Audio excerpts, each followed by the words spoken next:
जय हिंद साथियों। आज के इस वीडियो में हम बात करेंगे ऐतिहासिक स्रोत के अंतर्गत आने वाले साहित्यिक स्रोत पर, मतलब साहित्यिक साधन पर। वीडियो बहुत हेल्पफुल होने वाला है परीक्षा की दृष्टि से। जिस भी परीक्षा में आपका हिस्ट्री आती है बहुत इंपॉर्टेंट है, और ये टॉपिक आपके प्राचीन भारत के अंतर्गत आता है। अगर हम बात करें कि प्राचीन इतिहास के स्रोत कौन कौन से हैं, तो कल का वीडियो में ऑलरेडी मैं डिस्कस कर चुका हूं। और दो स्रोत कौन से हैं, एक आपका पुरातात्विक स्रोत भी कह सकते हो, साधन भी कह सकते हो, साहित्य भी कह सकते हो। ठीक है, तीनों को एक ही लेकर के समझ के चलना है। दूसरा साहित्यिक था, तो पुरातात्विक पर जो पूरा डिस्कशन था वो हमारा कल के वीडियो में ऑलरेडी हो चुका है कि पुरातत्व से कौन कौन सी जानकारी मिलती है, अभिलेख क्या बताते हैं, मुद्राएं हो गया, स्मारक, मूर्तियां, चित्रकला, मोहरे, मृदभांड से हमें क्या जानकारी इतिहास के बारे में मिलती है। आज की कड़ी में जो हमारा डिस्कशन है वो साहित्यिक स्रोत पर होने वाला है। जैसा कि नाम ही है साहित्यिक, मतलब जो भी साहित्य हमें प्राप्त हुआ है, लिखित अवस्था में, गद्य में मिले, पद्य में मिले, या फिर जैसा भी हमें मिला है, मतलब बहुत सारे आपके ग्रंथ हो सकते हैं, ठीक है, अनुश्रुतियां हो सकती हैं, या बहुत सारी चीजें हो सकती हैं, मतलब बहुत सारे लेखक भी आ सकते हैं, विदेशी यात्री भी आ सकते हैं, उनके द्वारा जो भी रचनाएं की गई, तो बहुत सारी जानकारियां साहित्यिक स्रोत के अंतर्गत हमें मिलने वाली हैं। ठीक है, तो चलिए, तो अगर बात करें साहित्यिक स्रोत को, तो अध्ययन की सुविधा की दृष्टि से इसे भी हमने दो भागों में बांट करके देखा है। पहला आपका क्या है बेटा, धार्मिक साहित्य है, मतलब जो आपके साहित्य है ना, उसमें कौन कौन सा साहित्य है। तो एक बेटा आपका धार्मिक साहित्य है, जो कहीं ना कहीं धर्म से संबंध रखता है, किसी न किसी धर्म से। दूसरा आपका लौकिक साहित्य है, और लौकिक साहित्य के अंतर्गत आपको बहुत सारे ऐतिहासिक ग्रंथ देखने को मिलेंगे। विदेशी बहुत सारे आए, बहुत सारे उन्होंने जो है लेखन कार्य किया, वो जानकारी मिलेगी। अगली बात है कि जीवनी आपको देखने को मिलेगी, क्योंकि देखते हो राजा महाराजा के समय में क्या होता था ना, बहुत सारे राइटर रहते थे, मतलब विद्वान रहा करते थे, और उन्हीं के प्रशंसा में जीवनी लिखा करते थे, वो भी मिलेगा। गल्प साहित्य का क्या है, इसका वास्तविकता से लेना देना नहीं है, मतलब ये आपके एक तरीके के ऐतिहासिक ग्रंथ है नहीं, लेकिन उस समय जो टाइम पीरियड पर ये लिखे गए थे ये बताते हैं कि लोग रहते कैसे थे, है ना, उनका जो है आपस में व्यवहार कैसा था, किस प्रकार के लोग थे, ये जानकारियां तो आपको गल्प साहित्य से मिल जाएंगे। अगर धार्मिक साहित्य में हम जाएं तो दो भागों में बांटेंगे, एक आपका ब्राह्मण ग्रंथ होगा, दूसरा ब्राह्मणेतर ग्रंथ होगा। बेटा जो आपका ब्राह्मण ग्रंथ है ना, इसमें आपको श्रुति भी मिलेगी, वेद वगैरह मिलेंगे, स्मृतियां, रामायण, महाभारत वगैरह वगैरह मिलेंगी। ब्राह्मणेतर ग्रंथ में आपको जो है ब्राह्मण, मतलब ब्राह्मण ग्रंथों के बाद वाले जो ग्रंथ है वो ब्राह्मणेतर वाले कहलाए, और इसमें आपको बौद्ध साहित्य मिलेगा और जैन साहित्य मिलेगा, मतलब बौद्ध धर्म से कहीं ना कहीं संबंध देखने को मिलेगा, और जैन धर्म से संबंध का भी कुछ देखने को मिलेगा। तो ये एक छोटा सा क्या था, समरी था, मतलब टेलर था। ठीक है, अब पूरी फिल्म पर चलते हैं और पूरा एक एक डिटेल करते हैं, जिससे कि एक भी प्रश्न छूटने ना पाए। ओके, तो चलिए शुरुआत करते हैं, और इस कड़ी में हम आगे बढ़ते हैं, और इसके बाद सीधे सीधे धार्मिक साहित्य पर आते हैं, और धार्मिक साहित्य में आने के बाद हम ब्राह्मण ग्रंथों पर विस्तार से चर्चा करते हैं, उसके बाद ब्राह्मणेतर ग्रंथ में, और उसके अंतर्गत आने वाले कौन कौन से साक्ष्य प्राप्त हुए, और लास्ट में लौकिक साहित्य के अंतर्गत बहुत सारी चीजों को कवर करेंगे हम एक एक करके। ठीक, तो चलिए, तो इसे मैं क्या करता हूं, थोड़ा सा अगर आप कहें तो मैं मिटा दूं, जिससे कि समझाना थोड़ा आसान हो जाए, थोड़ा स्पेस वगैरह ज़्यादा मिल जाए। तो ये जो इधर लिखा हुआ है पुरातात्विक वाला, इस पार्ट को मैं क्या करता हूँ, ख़त्म कर देता हूँ, और बाकी को बना रहने देता हूँ, क्योंकि मैप जैसा रहेगा ना तो आपके दिमाग में टिका रहेगा। ठीक, जिससे कि मैं बहुत सारी बातें लिख पाऊंगा और उन्हें मैं आपको समझा भी पाऊंगा। ठीक है, चलो, तो अब सबसे पहले हम बेटा आते हैं किसमें, ब्राह्मण साहित्य में। और ब्राह्मण साहित्य के अंतर्गत आप देखते हो श्रुति और स्मृति देखने को मिलती हैं। ठीक है, तो कुल मिलाकर मेरे कहने का मतलब यही है कि ब्राह्मण साहित्य के अंतर्गत आप क्या देखेंगे, बहुत सारे ब्राह्मण ग्रंथों को देखेंगे। आरण्यक, अरण्य मीन्स जंगल होता है ना, वन का पर्यायवाची अरण्य है आपका कि नहीं, तो आरण्यक भी आएंगे आपके, वेद भी आएंगे, वेदों के नाम तो जानते ही हो, चारों वेद आते हैं। उपनिषद भी आपके आ जाएंगे, वेदांग भी आएंगे, पुराण भी आएंगे, स्मृतियां भी आएंगी, महाकाव्य, रामायण महाभारत का नाम सुना है, ये सारे के सारे आपको ब्राह्मण ग्रंथ में देखने को मिलेंगे। ब्राह्मण ग्रंथ और ब्राह्मणेतर ग्रंथ दोनों में देखने को ये कहीं ना कहीं मिलेंगे, लेकिन विशेष करके हम अभी किस पर बात करेंगे, ब्राह्मण ग्रंथ पर बात करेंगे, और ब्राह्मणेतर ग्रंथ में भी हम जो है बौद्ध और जैन पर बाद में बात करेंगे। तो सबसे पहले शुरुआत करेंगे ब्राह्मण ग्रंथ की। ठीक है, ब्राह्मण साहित्य है आपका, इसे मैं लिख देता हूं, और इसके अंतर्गत जो है हम सबसे पहले बात करेंगे ब्राह्मण ग्रंथों की। ठीक है, किसकी बात करेंगे, ब्राह्मण ग्रंथ की।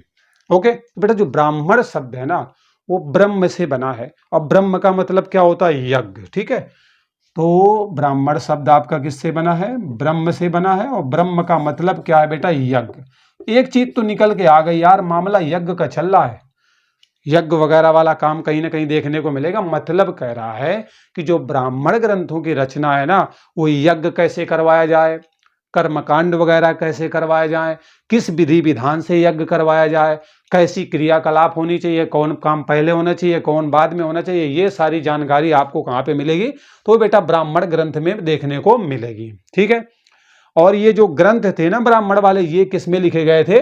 तो बेटा गद्य में लिखे गए थे, कि अब जो है ये उठाइए, ये सामान उठाइए, आरती कीजिए वगैरह वगैरह, इस तरीके का इसमें जो है लेखन मिलता है। अब हम दूसरे नंबर में बात करते हैं आरण्यक की। ठीक है, जो कि आपके ब्राह्मण ग्रंथ में ही आते हैं। दूसरा कौन सा बेटा? आरण्यक। ठीक है, आरण्यक। आरण्यक में जो आपका आरण्य होता है उसे हम क्या बोलते हैं? अरण्य मीन्स जंगल होता है। अरण्य, अरण्य मीन्स क्या होता है? जंगल होता है, जिसे आप वन भी बोल सकते हैं। ठीक है, आप बोल सकते हैं वन, बोल सकते हैं जंगल। ठीक है, वन का पर्यायवाची है। मैं ऐसा करता हूँ, इसे मिटा ही देता हूँ तो ज़्यादा बेहतर रहेगा, क्योंकि स्पेस मिल नहीं पा रहा है, मज़ा नहीं आ रही है। ठीक है, और समझाना थोड़ा मुश्किल हो रहा है, तो इसे मैं क्या करता हूँ, मिटा ही देता हूँ, और थोड़ा स्पेस को बढ़ा लेते हैं, तब मजा आएगी सही सलामत, है ना। चलो, तो हम किस में बात कर रहे हैं बेटा? इधर वाले साहित्य में बात कर रहे हैं। ठीक है, कौन सा था? मैंने अभी आपको बताया कि कौन सा है। तो ये बेटा साहित्यिक स्रोत पर बात कर रहे हैं। ठीक है, मतलब यहाँ पर आपका कौन सा है? तो साहित्यिक स्रोत पर हम बात कर रहे हैं। साहित्यिक स्रोत के अंतर्गत हम किस पे बात कर रहे हैं? ब्राह्मण साहित्य पर बात कर रहे हैं। ठीक है, ब्राह्मण साहित्य पर बात कर रहे हैं, और इसके अंतर्गत मैंने आपको ब्राह्मण ग्रंथ क्या होते हैं वो तो बता ही दिया। अब अगली कड़ी में हम बात करने वाले हैं आरण्यक की। ठीक है, किसकी बात करेंगे बेटा? आरण्यक। आरण्यक, आरण्यक मतलब होता है बेटा, अरण्य शब्द से बना हुआ है। अरण्य का मतलब होता है जंगल या वन कह सकते हो। तो आरण्यक है क्या? आरण्यक आपका एक्चुअली में है क्या? ठीक है, तो बेटा ब्राह्मण ग्रंथों के जो अंतिम भाग होते हैं, उसी कड़ी में लिया जो ब्राह्मण ग्रंथ थे ना, तो ब्राह्मण ग्रंथों का जो अंतिम भाग होता है, कौन सा होता है बेटा? अंतिम भाग। ब्राह्मण ग्रंथों का जो अंतिम भाग होता है ना, वो क्या होता है? वो बेटा आरण्यक होता है। मतलब जो ब्राह्मण ग्रंथ थे उसका जो अंतिम भाग है ना, वो जंगल में बैठ के लिखा जाता था। ठीक है, तो जंगल में बैठ के लिखने की वजह से, जंगल में बैठ के पढ़ने की वजह से उसे आरण्यक बोला जाता है। और ये जो आपके आरण्यक ग्रंथ हैं, इनकी संख्या बहुत है, लेकिन जिसमें से आपको प्रमुख अगर देखने की बात करो ना, तो बृहदारण्यक का नाम सुना होगा, छांदोग्य का नाम सुना होगा, मैत्रायणी का तो नाम सुना ही होगा, सांख्यायन का नाम सुना होगा, ये आपके आरण्यक के अंतर्गत आते हैं। ठीक है, तो ये बात अपने दिमाग में जो है नोट डाउन कर लीजिएगा। चलिए, अब हम बात कर लेते हैं इसी कड़ी में आगे बढ़ते हुए वेद की बात कर लेते हैं। ये सब ब्राह्मण साहित्य में ही है, वेद की बात कर लेते हैं बेटा। वेद, ठीक है, वेद पर मैंने वीडियो ऑलरेडी बनाया हुआ है, डिस्क्रिप्शन में लिंक मिल जाएगा, देख लीजिएगा बेटा। ब्राह्मण साहित्य में वेद सर्वाधिक प्राचीन माने जाते हैं। वेद आपके ब्राह्मण साहित्य में सर्वाधिक प्राचीन माने जाते हैं, सबसे पुराने माने जाते हैं। ठीक है, दूसरी बात, इनकी संख्या कितनी है? तो आप जानते हैं इनकी संख्या कितनी है? 4 है। कौन कौन से हैं? पहला आपका ऋग्वेद मिल जाएगा, दूसरा आपका क्या होगा? सामवेद मिल जाएगा, तीसरा यजुर्वेद मिल जाएगा, और चौथा आपको जो है अथर्ववेद देखने को मिलेगा। तो ये 4 मिल जाएंगे। ठीक है, मतलब आपके जो वेद है इनकी संख्या कितनी है बच्चों? तो 4 है। कौन कौन से हैं यहाँ पर मैंने बता दिया। एक्चुअली होता क्या है ना, वेदों के माध्यम से लोगों को जो है सामाजिक, आर्थिक, धार्मिक, इन सारी चीजों की जानकारी मिलती है। कहने का मतलब ये है, वेदों के माध्यम से उस समय जो लोग रहते थे, आर्य रहते थे, उनका सामाजिक, आर्थिक, धार्मिक जीवन कैसा था, ये जानकारी हमें वेद बताते हैं, वेद देते हैं। ये बात समझ में आ गई। अगला है आपका उपनिषद। उपनिषद भी हैं। ठीक है, उपनिषद, अगली कड़ी क्या है? उपनिषद। मतलब बेटा जो ब्राह्मण साहित्य है इसके अंतर्गत उपनिषद भी बहुत सारे लिखे गए। उपनिषद क्या है? उपनिषद का अर्थ होता है समीप बैठना। उपनिषद का, इसके अगर हम अर्थ पर जाएंगे ना बेटा, तो अर्थ होता है समीप बैठना। मतलब कह रहा है कि इसमें क्या होता था ना, बच्चे जो है अपने गुरु के समीप बैठते थे, और क्या होता है ना, ब्रह्म ज्ञान लिया करते थे। धीरे धीरे कान में मंत्र दिया जाता था, दूसरा सुन लेगा, तो उसका गलत प्रयोग कर लेगा। देखते नहीं जब ऋषि मुनि बहुत सारे नाटक रामायण वगैरह या फिर अन्य में देखा होगा आपने, गुरु मंत्र देते थे ना, समझ रहे हो ना, ब्रह्मास्त्र वगैरह चलाने के लिए। तो वो सारी चीजें इस प्रकार की जो मतलब गूढ़ विद्या जो हुआ करती थी ना, तो इसमें क्या होता था कि जो गुरु था उसके पास में जाकर शिष्य बैठते थे और धीरे धीरे गुरु उनको समझाता था, ताकि उस विद्या को कोई ऐसा व्यक्ति न सुन पाए जो उसका मिसयूज कर ले। तो उपनिषद का मतलब तो हो गया समीप बैठना, ये बात समझ में आ गई। अब बेटा जो उपनिषद होते हैं ना, ये वेदों के अंतिम भाग होते हैं। मतलब जो वेद था उसका जो अंतिम भाग होता है वो क्या होता है, वेदों का जो अंतिम भाग होता है वो बेटा उपनिषद होता है। वेदों का अंतिम भाग क्या होता है, उपनिषद। और उपनिषद का अर्थ क्या होता है, समीप बैठना। समीप बैठ के क्या करते थे, तो गुरु से ब्रह्म ज्ञान लिया करते थे। ये बातें भी आपको समझ में आ गई, कोई डाउट नहीं है। अच्छा एक बात बताओ, आप राष्ट्रीय वाक्य के बारे में जानते हो, जो कौन सा है, सत्यमेव जयते है। ठीक है, राष्ट्रीय वाक्य आपका क्या है, वो बेटा है आपका सत्यमेव जयते। और सत्यमेव जयते आपको देखने को मिलेगा मुंडकोपनिषद में। ठीक है, किस में मिलेगा, मुंडकोपनिषद में देखने को मिलेगा आपको सत्यमेव जयते, मुंडकोपनिषद में मिलेगा। ठीक है, सत्यमेव जयते का उल्लेख कहाँ पे मिलेगा, तो मुंडकोपनिषद में देखने को आपको मिल जाएगा। ठीक है, चलिए। हाँ, एक प्रश्न और बन सकता है कि यम और नचिकेता का संवाद बहुत पूछा जाता है। ठीक है, तो यम और नचिकेता का संवाद जो है आपको कठोपनिषद में मिलेगा। ये भी पूछा जाता है, प्रश्न कई बार मिला है परीक्षा में। ठीक है, किस में मिलेगा, कठोपनिषद में। ठीक है, मतलब यम और नचिकेता के बीच में जो संवाद होता है, वार्तालाप होती है, वो आपको कठोपनिषद में देखने को मिलेगा। ठीक है, कठोपनिषद में देखने को मिल जाएगा। ये बात भी यहां पर जान लीजिए, जिससे कि टॉपिक बढ़िया से समझ में आए। अगला आपके जो है ब्राह्मण साहित्य में ही आता है। ब्राह्मण साहित्य में क्या आता है, अगला आता है बेटा आपका वेदांग आता है। वेदांग, ठीक है, नाम ही है वेदांग। मतलब वेदों के अंग के बारे में भी, मतलब वेदों को भली भांति समझने के लिए ना इनकी रचना की गई थी। वेद, नाम ही है वेदांग, वेद धन अंग। ठीक है, वेद धन अंग मतलब कह रहा है वेदों को भली भांति समझने के लिए कुछ अंग बनाए गए इन वेदों के। और वो कौन कौन से हैं वो यहाँ पर मैं बता देता हूँ। इन वेदांगों की संख्या बच्चों 6 है। कितनी है, 6 है। वो कौन कौन से हैं एक एक करके मैं बता देता हूँ। जैसे कि आपका शिक्षा आती है, इसी में कल्प आता है। ठीक है, दूसरा हो गया शिक्षा हो गया, कल्प हो गया, ज्योतिष भी आता है। ठीक है, कौन आता है, ज्योतिष आता है, ज्योतिष। निरुक्त भी आता है, क्या आता है बेटा, निरुक्त। ठीक है, शिक्षा हो गया, कल्प हो गया, ज्योतिष हो गया, निरुक्त हो गया, और आपका जो है व्याकरण और छंद भी आते हैं। ठीक है, व्याकरण और छंद, ये 6 के 6 क्या है, वेदांग है, वेद के ही अंग है। वेदों को अच्छी तरीके से समझा जा सके इसलिए इन 6 वेदांगों की रचना की जाती है। मतलब यहाँ पर ये बातें भी आपको समझ में आ गई। ठीक, चलिए अब बेटा बारी आती है पुराणों की। किसकी बात आती है, किसी ब्राह्मण साहित्य में ही आपको देखने को मिलेंगे पुराण। ठीक है, कौन देखने को मिलेगा बेटा, पुराण देखने को मिलेंगे। ठीक है, तो अगर हम बात करें पुराण की, तो बेटा पुराणों के जो रचयिता है, रचयिता वो कौन है, लोमहर्ष को माना जाता है। मतलब अगर इनके हम रचयिता की बात करें तो ये आपको लोमहर्ष मिलेंगे। ठीक है, लोमहर्ष मिलेंगे, या फिर इनके पुत्र जो है कौन मिलेंगे, उग्रश्रवा को माना जाता है। ठीक है, लोमहर्ष या इनके पुत्र उग्रश्रवा को जो है पुराणों का रचयिता माना जाता है। अधिकांश पुराणों की रचना कब होती है, तो बेटा 3री और 4थी शताब्दी, कुल मिलाकर के जो गुप्त काल चल रहा होता है ना, ठीक है, गुप्त युग चल रहा होता है, उस दौरान मानी जाती है। सबसे प्राचीन एवं प्रामाणिक पुराण कौन सा है, तो मत्स्य पुराण है, बहुत पूछा जाता है।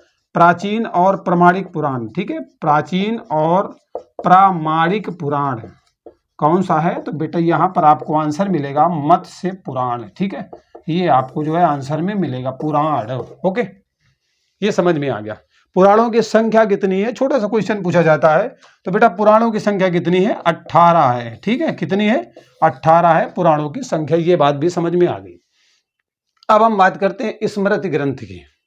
स्मृति ग्रंथ क्या होती है भाई, स्मृति ग्रंथ, तो इसे भी साफ कर लेते हैं जिससे कि और बढ़िया से समझ में आया आप सभी को। ठीक है, चलो, तो स्मृतियां क्या होती हैं, स्मृति, तो स्मृतियों का अस्तित्व आपको वेदांग और सूत्र के बाद देखने को मिलेगा। मतलब हम स्मृति अगर ग्रंथ की बात करेंगे स्मृति ग्रंथ की, ये भी आपके ब्राह्मण साहित्य में ही आते हैं बेटा। जो स्मृति ग्रंथ है ना, ये आपको कहाँ देखने को मिलेगी? तो वेदांग और सूत्र के बाद में मिलेगी। मतलब वेदांग की रचना भी हो गई और सूत्रों की रचना भी हो गई, अलग अलग है। इनकी रचना के बाद में जो है किनकी रचना देखने को मिलेगी? स्मृति ग्रंथों की जो है रचना देखने को मिलेगी। स्मृतियों को आप धर्मशास्त्र भी कह सकते हो। मतलब इन स्मृतियों को धर्मशास्त्र के नाम से भी जाना जाता है। क्या बोला जाता है बेटा? धर्मशास्त्र भी बोला जाता है इन्हीं स्मृति ग्रंथों को। स्मृतियों को धर्मशास्त्र भी आप कह सकते हैं। और संभवतः स्मृतियों में सबसे प्राचीन कौन सी मानी जाती है? बहुत पूछी जाती है। तो सर्व प्राचीन आपकी जो स्मृति है वो मनु स्मृति है। ठीक है, कौन सी स्मृति है? मनु स्मृति है। और ये बेटा जो है आपकी सर्व प्राचीन है। ठीक है, चलिए कौन सी है? सर्व प्राचीन है, मनु स्मृति सही आंसर होगा अगर प्रश्न पूछा जाता है। अन्य स्मृतियों में अगर आपने याज्ञवल्क्य की स्मृति का नाम सुना हो, नारद स्मृति का नाम जानते हो, कात्यायन स्मृति का नाम जानते हो, तो ये आपकी स्मृतियों के कैटेगरी में ही आते हैं। अब यहाँ पर हम आगे बात कर लेते हैं महाकाव्य की। ठीक है, महाकाव्य तो जानते हो ना। महाकाव्य में आपको मैंने पहले ही बताया था, रामायण और महाभारत की हम यहाँ पर बात कर रहे हैं। ठीक है, रामायण और महाभारत की यहाँ पर हम कर रहे हैं बात। तो बेटा रामायण के बारे में जान लेते हैं, फिर महाभारत को देख लेते हैं। बेटा रामायण और महाभारत आपके जो है सर्वाधिक प्राचीन महाकाव्य की कैटेगरी में आते हैं। ये बात आप दिमाग में बिठा लीजिएगा। रामायण की रचना किसके द्वारा की गई? बहुत पूछी जाती है, कंफ्यूज होते हो। तो रामायण की रचना वाल्मीकि के द्वारा की जाती है। ठीक है, वाल्मीकि जी के द्वारा जो है किसकी रचना की जाती है? तो रामायण की रचना की जाती है। और देखिए किस भाषा में किया था? तो इन्होंने संस्कृत भाषा में जो है रामायण की रचना की थी वाल्मीकि जी ने। ठीक है, अब अगर मन में प्रश्न है कि महाभारत का क्या मामला है, तो बेटा महाभारत की अगर हम बात करें तो इसके जो रचयिता है महर्षि व्यास को माना जाता है। ठीक है, इसके रचयिता कौन है बेटा? तो व्यास जी हैं महाभारत के रचयिता। ये बात भी यहाँ पर समझ लो। बेटा महाभारत को पहले क्या बोलते थे? जय संहिता भी कहा जाता था। ठीक है, पहले इसे जय संहिता के नाम से भी जाना जाता था। तो अगर जय संहिता पूछ ले तो समझ लेना कि मामला किसका है? महाभारत का यहाँ पर चल रहा है। ठीक, तो अब ब्राह्मण ग्रंथों की जो कहानी है ना, कथा है, वो बेटा समाप्त हो चुकी है। अब इसी के दूसरे पार्ट पे चलेंगे हम, धार्मिक वाले में। मतलब हम बात करेंगे ब्राह्मणेतर साहित्य की। ठीक है, तो इसे हम यहाँ से साफ कर लेते हैं और आगे बढ़ जाते हैं। तो चलिए अब हम बात करते हैं ब्राह्मणेतर साहित्य की। ठीक है, ब्राह्मणेतर साहित्य की बात कर लेते हैं। तो बेटा ब्राह्मणेतर साहित्य के अंतर्गत आपको दो देखने को मिलेंगे। एक आपको जो है बौद्ध साहित्य मिलेगा। ठीक है, बौद्ध साहित्य मिलेगा। और दूसरा वाला मिलेगा जैन साहित्य। कौन सा मिलेगा बेटा? जैन साहित्य देखने को मिलेगा। ये दोनों आपको मिल जाएंगे ब्राह्मणेतर साहित्य के अंतर्गत। तो अब सबसे पहले हम बात कर लेते हैं बौद्ध वाले की। बौद्ध में क्या होता है बेटा? बौद्ध धर्म को मानने वाले जो लोग थे उनके द्वारा जिस भी साहित्य का सृजन किया गया, रचना की गई, वो आपके बौद्ध साहित्य में आते हैं। और बौद्ध साहित्य में आपको पिटक साहित्य और पिटकोत्तर साहित्य देखने को मिलेगा। मतलब इसमें आपको पिटक साहित्य भी मिलेगा और पिटकोत्तर साहित्य भी देखने को मिलेगा। मतलब कहने का कि बौद्ध धर्म के फॉलोअर जो थे उनके माध्यम से जो भी रचनाएं की गई वो आपके बौद्ध साहित्य में आते हैं, जो आपको प्राचीन भारत के बारे में जानकारी प्रदान करने का काम करते हैं। ये समझ लो। जैन साहित्य क्या होता है बेटा? जैन साहित्य को पहली बात तो आगम के नाम से जाना जाता है। ठीक है, क्या बोला जाता है? जैन साहित्य को आगम के नाम से भी जाना जाता है। ये भी प्रश्न कई बार पूछा गया है। आगम ग्रंथों की रचना कब होती है? तो महावीर स्वामी का नाम सुने हैं। ओके, महावीर स्वामी। ठीक है, तो महावीर स्वामी का नाम सुने हैं। उनके मृत्यु के बाद जो है श्वेतांबर संप्रदाय था। ठीक है, इनकी रचना किसने की है? तो महावीर की मृत्यु के बाद जो श्वेतांबर संप्रदाय के जो आचार्य थे उनके द्वारा आगम ग्रंथों की रचना की जाती है। तो ये बात भी यहाँ पर क्लियर हो गई।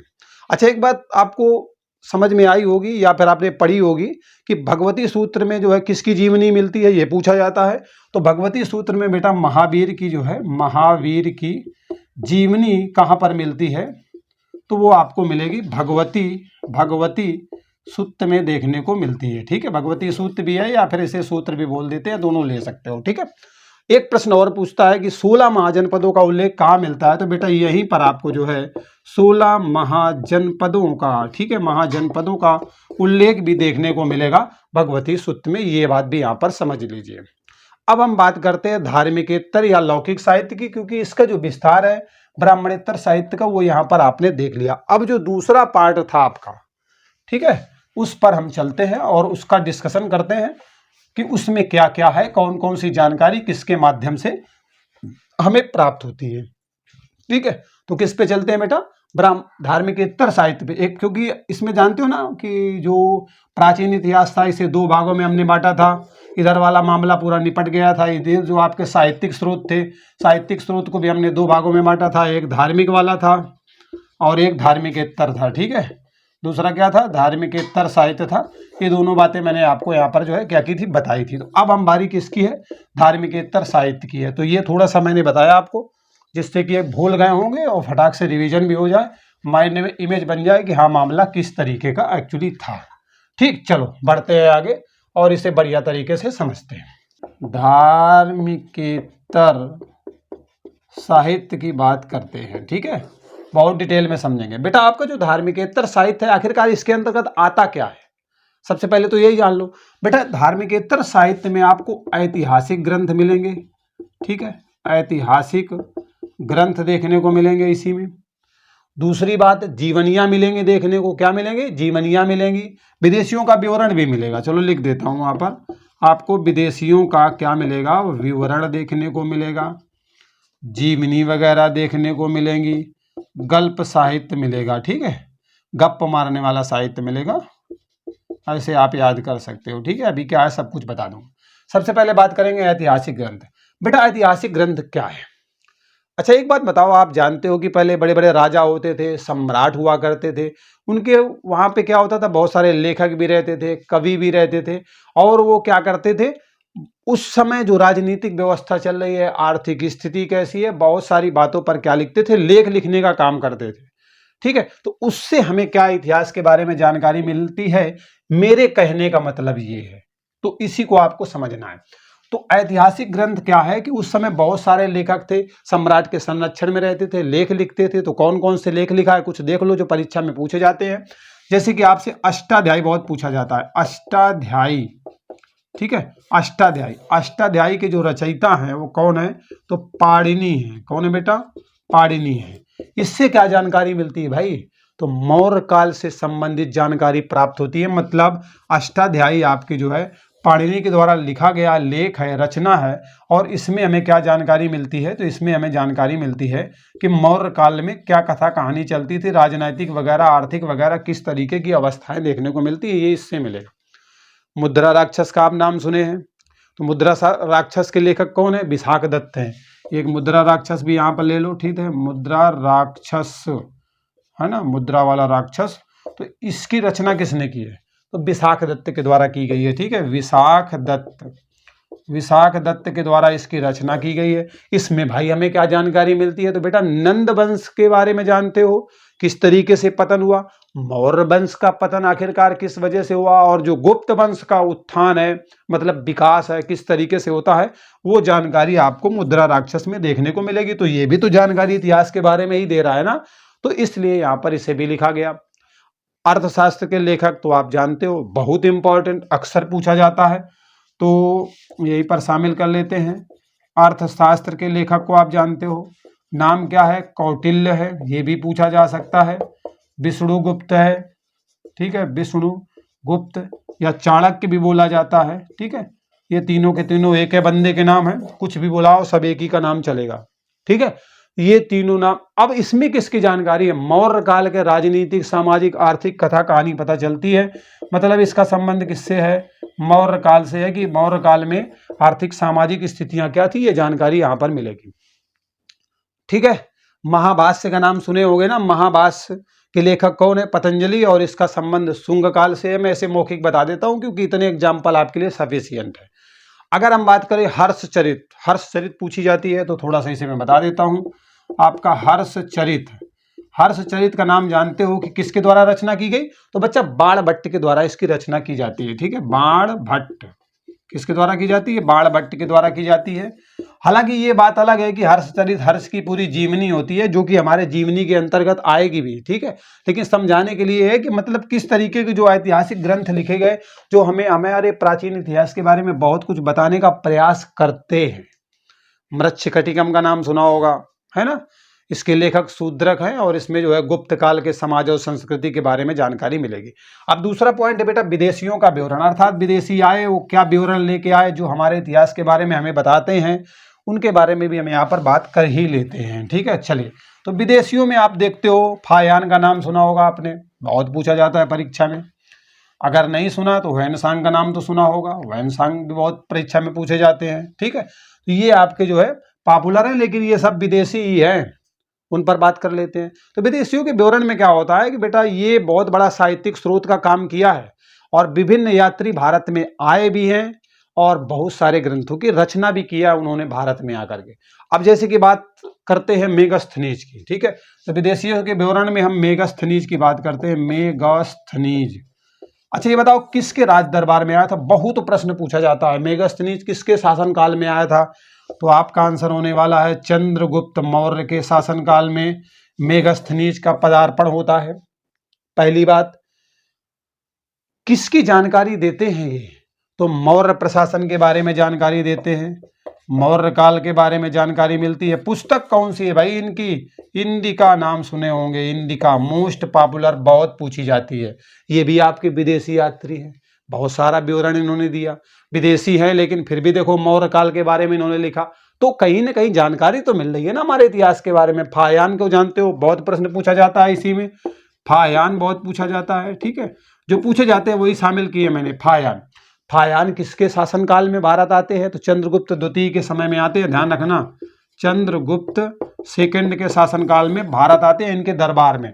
देखो यहाँ कंफ्यूज मत करना, मेगास्थनीज जो है चंद्रगुप्त मौर्य के समय में आते हैं और जो फायान है ना वो चंद्रगुप्त द्वितीय के शासनकाल में आते हैं। बस ये ध्यान रखना, ये मौर्य थे और वो गुप्त थे। ठीक है, बस इतना सा लिंक समझना तो दिमाग मामला सब सुलझा लेगा। ठीक है, चलो इनके दरबार में। अब इसमें क्या होता है ना, 5वीं सदी में जो गुप्त साम्राज्य था उसका किस तरीके से स्थितियां थी, क्या था, वगैरह वगैरह।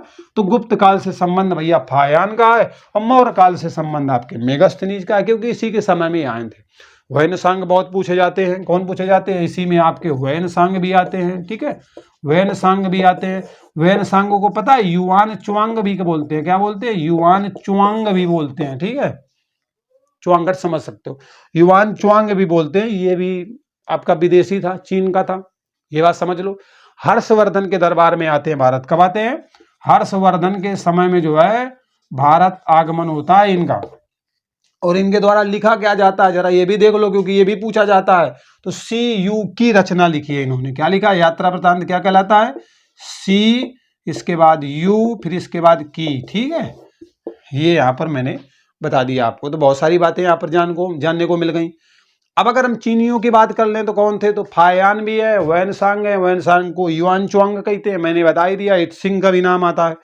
अब एक मन में प्रश्न होगा कि क्या रोमन लेखक आए थे? हाँ, रोमन लेखक भी आए थे, जैसे हेरोडोटस का आपने नाम सुना होगा, तो थोड़ा सा गैप बना लेते हैं और उसे भी समझ लेते हैं। ठीक है, चलो, तो गल्प साहित्य तो गायब हो गया, जरा इसे एक बार फिर से लिख देते हैं, गल्प साहित्य। चलो, तो अभी हम कहाँ चल रहे थे? विदेशियों के विवरण में ही चल रहे थे। तो अब हम बात कर रहे थे यूनानी और रोम वाले। ठीक है, यूनानी और रोम वाले कौन कौन से यात्री आए थे जिनका बहुत सारा विवरण हमें मिला। हेरोडोटस का नाम सुने हैं, टेसियस का नाम सुने हैं, सिकंदर के साथ 3 लेखक आते हैं, निरियाकस भी आते हैं, आनेसिक्रेटस भी आते हैं और अरिस्टोबुलस आते हैं। बहुत प्रश्न पूछा जाता है, ध्यान रखना। मेगास्थनीज भी आपके विदेशी विवरण में ही थे, वो तो मैं पहले भी बता चुका। तो इसमें से आपको जो है किसके साथ आने वाले मिलेंगे? सिकंदर के साथ आने वाले। कौन कौन से? निरियाकस भी है, आनेसिक्रेटस भी है, अरिस्टोबुलस भी है, और हेरोडोटस और टेसियस के बारे में बता ही दिया। मेगास्थनीज के बारे में तो तुम्हें पहले ही पता चल गया। तो ये सब आपके क्या है? यूनानी रोमन लेखक में आते हैं। कहने का मतलब मेगास्थनीज यूनानी रोमन लेखक के अंतर्गत आते हैं, वो पहले मैंने समझाया, वो समझ गया। अरब यात्रियों में कौन कौन से आते हैं? मतलब अरब वाले यात्री भी आते हैं। ठीक है, अरब यात्री, तो अरब यात्रियों में बेटा अलबरूनी का नाम सुने हो कि नहीं सुने हो? अल मसूदी का सुने होंगे, सुलेमान। तो ये अलबरूनी हो, अल मसूदी हो, सुलेमान हो, ये सब के सब आपके कौन थे? तो ये बेटा अरबी लेखक की कैटेगरी में आते हैं, मतलब अरबी लेखकों में आते हैं।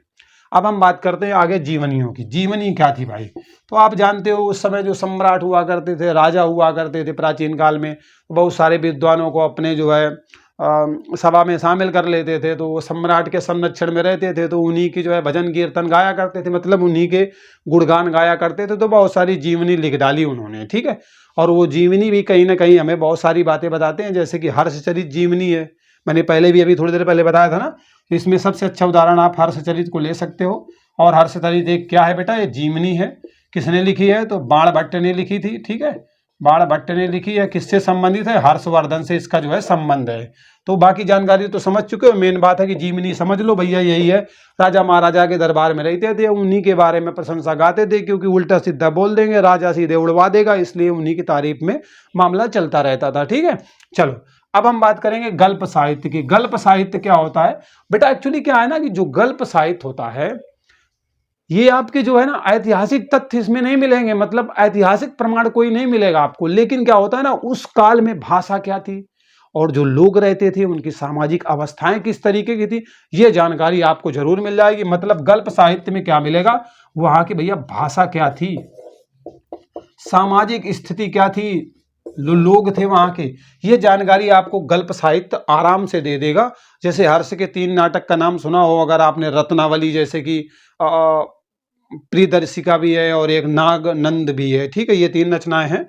अगर इनमें कोई संदेह हो तो कमेंट करके बताना, ठीक है। क्या मैंने जो बताया वो सही है। मतलब कहने का है कि जो सामाजिक और भाषा के बारे में जानकारी वो आपको गल्प साहित्य से मिलेगी। और 3 नाटक तो मैंने बताया आपको, रत्नावली हो गया, प्रियदर्शिका हो गया, नागनंद हो गया, ठीक है, ये देखने को मिलेंगे। तो इनमें सिर्फ कल्पनाएं ही आपको देखने को मिलेंगे। कालिदास के भी नाटक बहुत सारे हैं, वो भी आपको इसी कैटेगरी में देखने को मिलेंगे। तो इस तरीके से मैंने आपको गल्प साहित्य, जीवनी, विदेशी विवरण, ऐतिहासिक ग्रंथ, मतलब A to Z पूरा साहित्यिक स्रोत का जो मामला है ना, वो हमने क्या कर दिया, रफा दफा कर दिया है। मतलब मामला पूरा सफा कर दिया है। वीडियो कैसा लगा कमेंट करके जरूर बताइएगा। साथ ही साथ बंदे की मेहनत। मिलते हैं अगले वीडियो में एक नए अपडेट के साथ। बाय बाय, टेक केयर, जय हिंद।